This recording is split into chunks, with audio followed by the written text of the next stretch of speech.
सुप्रभातम। आज हम संस्कृत में संधि के बारे में चर्चा करेंगे।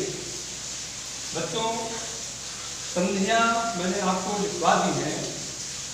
जब हमारा ग्रीष्मकालीन अवकाश चल रहा था उस समय मैंने आपको संधियों के बारे में उसकी परिभाषा और किस प्रकार की होती हैं इत्यादि चीज़ों का वर्णन कर चुका हूँ। आज हम कक्षा 8 के स्तर पर जो आपके पाठ्यक्रम की संधियाँ हैं उनके बारे में हम चर्चा करेंगे। संधि के ज्ञान के लिए प्रत्याहार के ज्ञान का होना आवश्यक है। अगर प्रत्याहार की जानकारी आपको नहीं है तो निश्चित रूप से संधि प्रकरण आपकी समझ से परे होगा। तो संधि ज्ञान में प्रत्याहारों के ज्ञान की आवश्यकता होती है और प्रत्याहारों के ज्ञान के लिए माहेश्वर सूत्र ये जानने आवश्यक है। कक्षा 6 में आपने माहेश्वर सूत्र पढ़े हैं और माहेश्वर सूत्र की संख्या 14 है। पहला सूत्र है अ इ उ र, दूसरा है ऋ ऋ क, तीसरा है ए ओंग, चौथा है ऐ औ च, पांचवा है है वरट, छठवां है लड़, सातवां है इय मंगलम और आठवां है झभई, नौवां है ध ढ ध स और 10वां है जब घट 10, 11वां है ख फ छठ चटतौ और 12वां है कपय, 13वां है स र और 14वां है हल। आइए देखते हैं कि ये जो माहेश्वर सूत्र दिए गए हैं इनके आधार पर हम प्रत्याहारों का निर्माण कैसे करते हैं। जैसे पिछले क्लास में मैंने आपको बताया था अक प्रत्याहार। अकः जैसे दीर्घ संधि है तो दीर्घ संधि का सूत्र मैंने आपको बताया था अकः सवर्णे दीर्घ। अब अगर आपको अक की जानकारी नहीं है कि अक है क्या तो आपको दीर्घ संधि समझने में कठिनाई होगी। तो अक का मतलब है, अब आइए हम आते हैं माहेश्वर सूत्र पहले में। अक का मतलब क्या होगा? पहला सूत्र है आयुण, दूसरा है ऋलिक।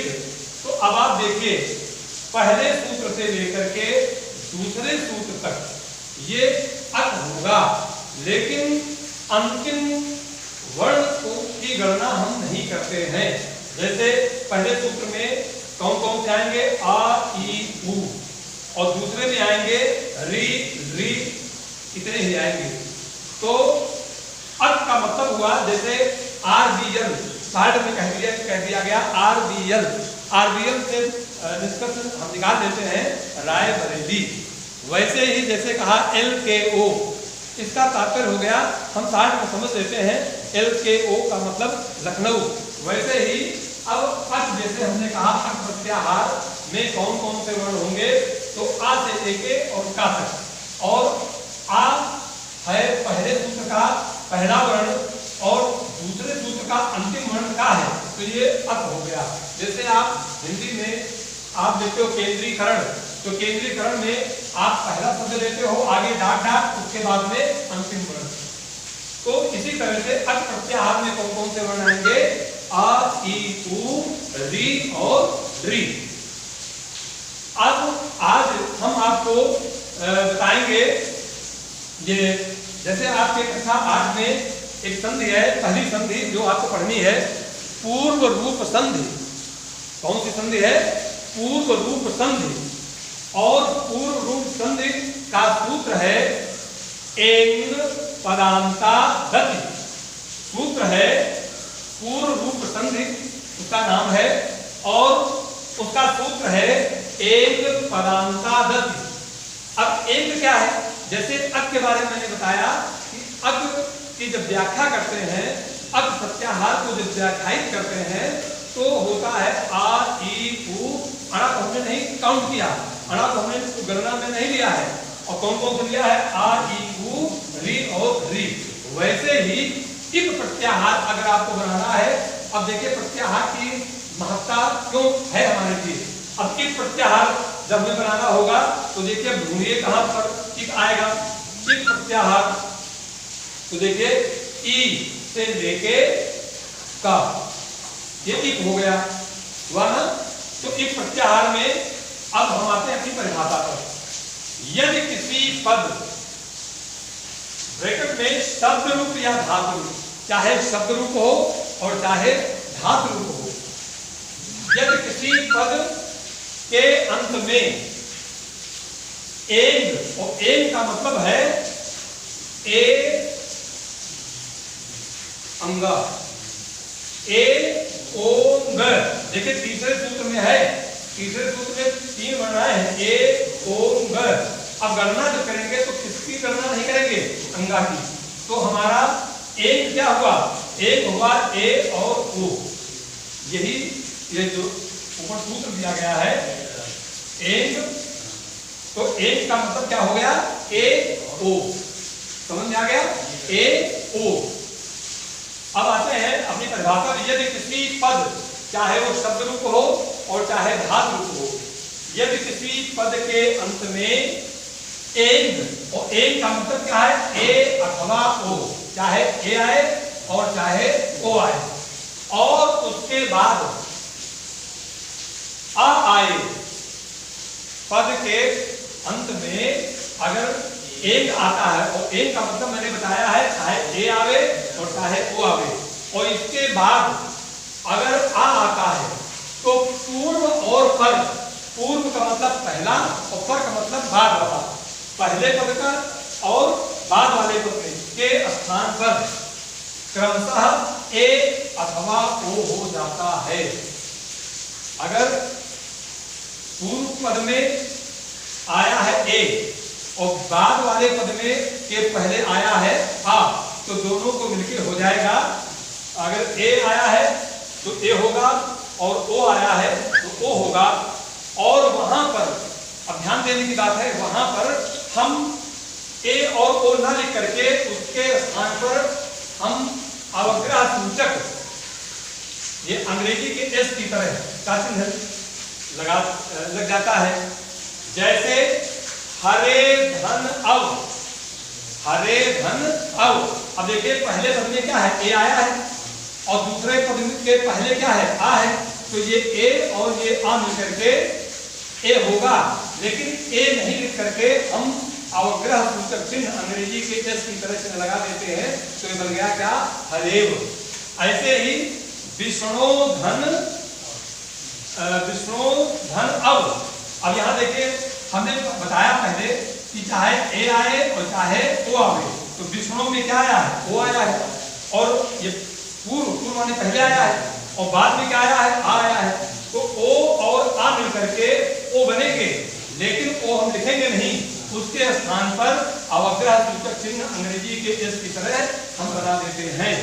इसी तरह से जैसे वने धन अत्र, वने धन अत्र, तो वने में देखिए पूर्व पद में यानी पहले वाले पद में क्या आया है, ए आया है, और पर यानी बाद वाले पद में क्या आया है, आ आया है।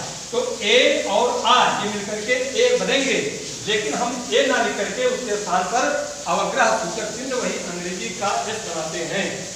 वैसे ही जैसे बालो धन अवदत, अब यहाँ पर ओ आया है, आया ना, बालो ओ, और पहले वाले पद में आया है ओ, और पर माने बाद वाले पद में क्या आया है, आ आया है, तो ओ और आ मिलके बनेगा ओ, लेकिन ओ न लिख करके हम वही अवग्रह सूचक चिन्ह अंग्रेजी के एस की तरह बनाते हैं, वो कहलाता है अवग्रह सूचक चिन्ह, होगा बालो अवदत। तो आपने देखा कि ये संधियों की जानकारी के लिए प्रत्याहार की जरूरत पड़ती है, और प्रत्याहार के लिए माहेश्वर सूत्र की आवश्यकता होती है। जब तक हमें माहेश्वर सूत्र अच्छी तरह से नहीं जानकारी में रहेंगे, संधियों को हम रख नहीं सकते हैं, उसको समझना पड़ता है। ये एक तरह से गणित की तरह काम करता है। ऐसे ही अब आपका जो दूसरा पाठ मैंने पढ़ाया है, पाठ का नाम था मातृदेवो भव, उसमें 3 शब्द आए हुए हैं, सतीसो अवदत्, और दूसरा आया था दुखितो अभवत, और तीसरा शब्द आया था प्रमोदिता अभवत। अब ध्यान दीजिएगा, यहाँ पर सतीसो अवदत्, अब एक पद है सतीसो और दूसरा पद है अवदत्, तो सतीसो पहला पद हुआ तो पहले पद में ओ आया है, और पर माने दूसरा पद क्या है अवदत्, और अवदत् में आ आया है, तो दोनों को मिलके ओ तो हुआ है, लेकिन ओ ना लिख करके हम वही अवग्रह सूचक चिन्ह लगा दिए हैं। ऐसे ही दुखितो अभवत, दुखितो धन अभवत, ओ ये पहला पद का है, और अभवत ये दूसरे पद का है, तो ओ और आ मिलके हो गया अभवत, ओ हुआ है दुखितो अभवत, और प्रमुदितो अभवत। यहाँ पर भी ओ प्रमुदितो प्रमुदितो अभवत। अब ये प्रमुदितो हुआ पहला पद, और पहले पद में ओ आया है, और दूसरे पद में अभवत, पर माने दूसरा, जो दूसरा पद है वो अभवत है। तो देखिए आ, इसका ओ और इसका आ, ये मिलकर के ये चिन्ह बनता है, यही है पूर्व रूप संधि। मेरी समझ में आप लोग अच्छी तरह से इसको समझ लिए होंगे।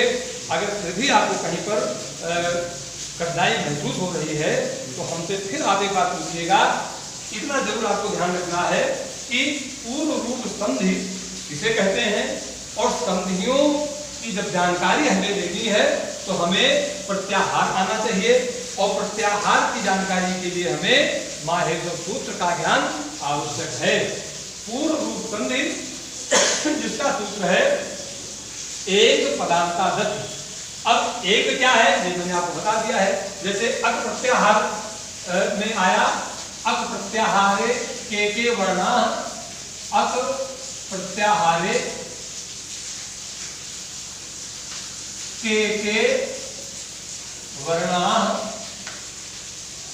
संति,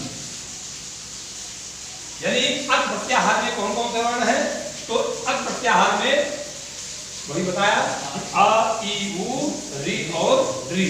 ठीक, इसी तरह से एक प्रत्याहार में कौन कौन से होंगे, एक है तीसरा सूत्र ए ओ, अंगा है, अंगा की गणना हम करते हैं, लास्ट वाले की गणना नहीं की जाती है, तो बचे क्या ए और ओ। ऐसे ही अगर हम आपसे पूछें कि अच्छा बताइए अध प्रत्याहार में कौन कौन से वर्ण आएंगे, तो अध प्रत्याहार देखिए आ यहाँ है, और ए ऐ और च, और चा यहाँ है, तो पहले सूत्र से लेकर के चौथे सूत्र तक ये सारे वर्ण आपके अज प्रत्याहार के अंतर्गत होंगे। इसमें अंतिम वालों की गणना नहीं करनी है।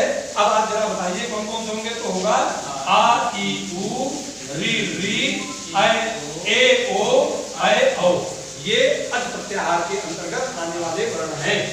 अगर हम आपसे पूछें जस प्रत्याहार, आगे संधियां और आएंगी तो उसमें आप देखेंगे कि झलाम जसुंते संधि है, उसका सूत्र है।